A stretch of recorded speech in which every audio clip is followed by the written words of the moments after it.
ఈ రోజే డౌన్లోడ్ చేయండి. మీ ఫేవరెట్ షోస్ చూడండి. అక్క ఆ ఆ అక్క వినిపిస్తుంది, చెప్పు. అమ్మ వాళ్ళు నా పెళ్లి మీద ఎన్నో ఆశలు పెట్టుకున్నారు. చాలాసార్లు పెళ్లి చూపులు జరిగినా పెళ్లి కావట్లేదని, దోషం ఉంది అని జనం అనే మాటలకి అమ్మ నాన్నలు బాధపడ్డారు. ఇప్పుడు ఈ పెళ్లి కూడా జాను అతనిప్పుడు వచ్చి 2 days లో పెళ్లి అంటున్నాడు. ఏం నిర్ణయం తీసుకోవాలో అర్థం కావట్లేదే. అందుకే నీకు కాల్ చేశాను. అక్క, జై సార్ కూడా అలాగే వచ్చారు. పెళ్లి తర్వాత ఎలా ఉంటుందో అని అమ్మా నాన్నలు భయపడ్డారు. అమ్మా నాన్నే కాదక్క, నేను కూడా చాలా భయపడ్డాను. కానీ ఇప్పుడు చూడు, జై సార్ నన్ను పువ్వుల్లో పెట్టుకుని చూసుకుంటున్నారు. పెళ్ళయ్యాక అన్నీ మారిపోతాయక్క. అమ్మా నాన్న నీ పెళ్లి గురించి ఎంత బాధపడుతున్నారో నీకు తెలుసు కదా. సమాజంలో ఎంతో మంది నిన్ను వేలెత్తి చూపించారు, కళ్లతోనే ఎగతాళి చేశారు. అలాంటి వాళ్ళందరి నోర్లు మూయించాలంటే నువ్వు పెళ్లి చేసుకోవాలక్కా.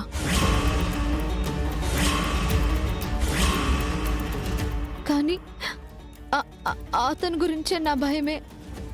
అక్క, ఆడపిల్లగా కాబోయే వాడి మీద భయం ఉండడం సహజమే. కానీ మంచి వాళ్ళకెప్పుడూ మంచి జరుగుతుంది. నేను అలాగే భయపడ్డాను కదా. ఇప్పుడు చూడు, చాలా హ్యాపీగా ఉన్నాను. నువ్వు కూడా అంతే అక్క. పెళ్ళయ్యాక చాలా హ్యాపీగా ఉంటావు. లోపం ఉంటే మార్చుకోవచ్చు, తప్పులుంటే సరిదిద్దుకోవచ్చు. మారని మనిషి ఎక్కడా ఉండడు. మనం చెప్పుకునే దాంట్లోనే ఉంటుంది. అంతా ఆలోచించే చెప్తున్నావా? నీ విషయంలో నా జడ్జిమెంట్ ఎప్పటికీ రాంగ్ కాదక్కా. నువ్వింకేం ఆలోచించకుండా వెళ్ళి ఎంగేజ్మెంట్ చేసుకుని ఆ పిక్స్ నాకు పంపు, నేను చూస్తాను.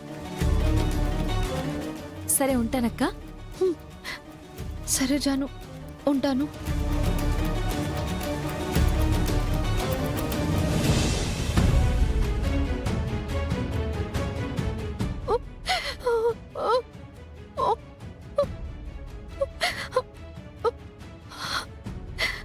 జాను అంతా విని కూడా పెళ్లి చేసుకోమంటుందేంటి? ఇప్పుడు నేనేం చెయ్యాలి?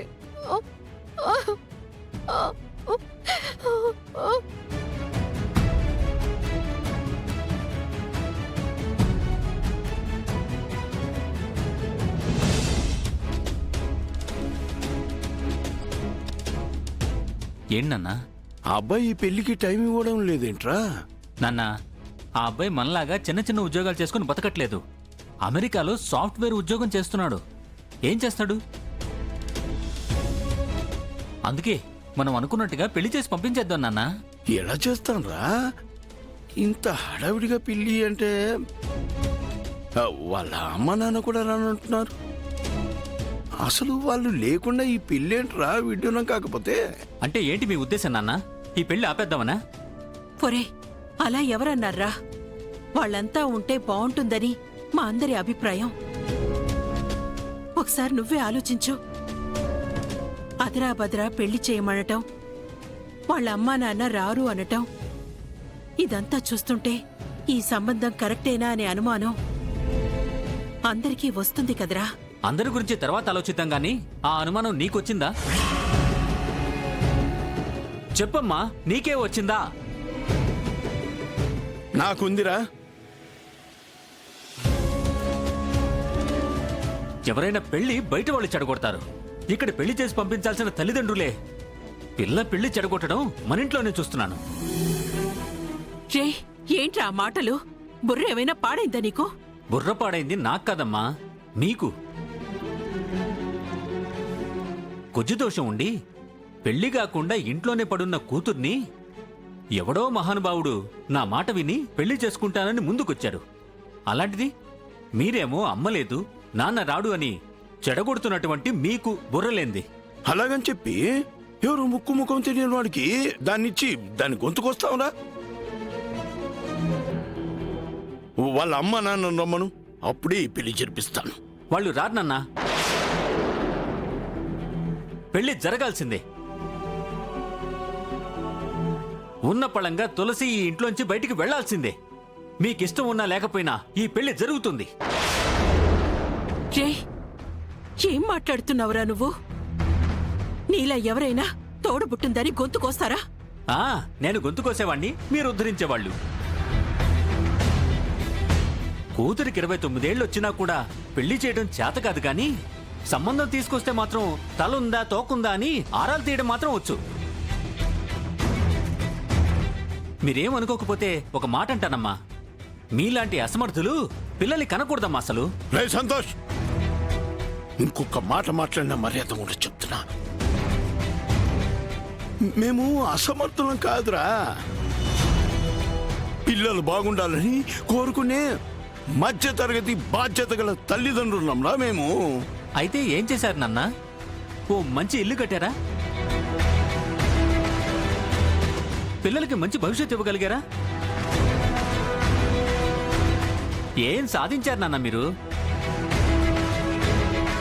తల్లిదండ్రులని చెప్పుకోవడం కాదు, తల్లిదండ్రులాగా బాధ్యతగా ప్రవర్తించాలి. రే రే, చాలురా సంతోష్, చాలు. ఒక్క మాట మాట్లాడా బాగుండదు చెప్తున్నా. మేము సాకకుండానే మీరు పెద్దవాళ్ళయ్యారా? మేం చేయకుండానే మీకు పెళ్లిళ్ళయ్యాయా? చేశారుగా, గంతకు దగ్గ బొంత నా కంట కట్టారు.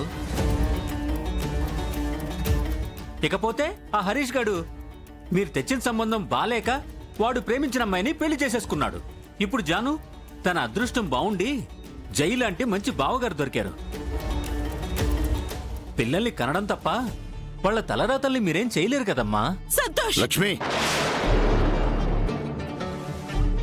వాడికి బుద్ధి లేదని మనం కూడా బుద్ధి కోల్పోతామా? నేను ఇప్పుడే వెళ్ళి ఆ అబ్బాయిని అడుగుతాను. అన్నీ సక్రమంగా ఉంటేనే ఈ పెళ్లి జరిపిస్తాను, లేదంటే ఏ నష్టం లేదు. తులసి ఇక్కడే ఉంటుంది, దానికి మనం తోడుగా ఉందాం. లక్ష్మి, నానా నానా పిచ్చి పనులు చేయకు. ఏమండి? ఏమండి? రేయ్, కన్న తండ్రి అనే గౌరవం లేకుండా అలా తోసేసావేంట్రా? నువ్వు అసలు మనిషివేనా? మనిషిని కాబట్టేనమ్మా ఎంత ఓపికగా ఉన్నాను. కాళ్ళ దగ్గరకు వచ్చిన అదృష్టాన్ని కాల రాస్తుంటే చూస్తూ ఊరుకోను. ఛీ! అది నువ్వైనా నాన్నైనా.